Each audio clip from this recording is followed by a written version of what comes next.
The 2022 California state budget has been approved by the legislature, the largest state budget in our nation's history.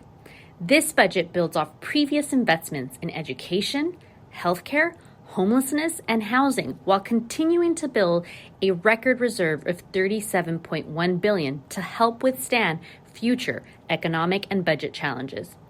The budget also gives direct relief to millions of Californians by providing each family with up to $1,050 and up to $350 for individuals.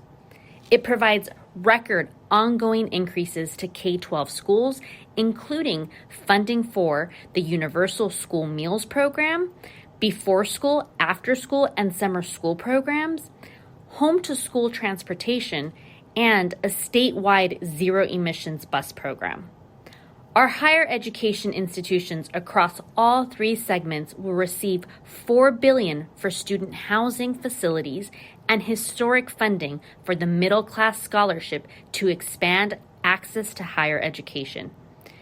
This budget also makes history by providing funding to expand access to healthcare for all Californians, ensuring our communities receive the care they need. Housing is a critical need for all Californians, from middle class to low-income families to those looking for permanent housing.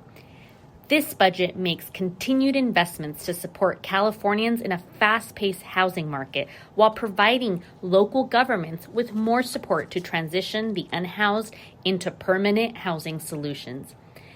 This budget also makes investments in working women and families, ensuring we have a strong and equitable economy. As the entire West Coast continues to feel the impacts of the climate crisis, our budget includes over $19 billion over multiple years on climate and energy investments. I'm especially pleased with the funding dedicated specifically to our community, including $5 million to the City of Guadalupe for the renovation of the historical Royal Theater, $3 million for the construction of the Community Service Center of the Escalante Meadows housing development, $1 million to the California Police Activities League for the Youth Apprenticeship Readiness Accelerator programs in Santa Barbara and Ventura counties, $13 million to the County of Ventura for a homeless transition and permanent supportive housing complex, and for the modernization of the Nyland Acres Community Center. To learn more about these items and the state budget, visit ebudget.ca.gov.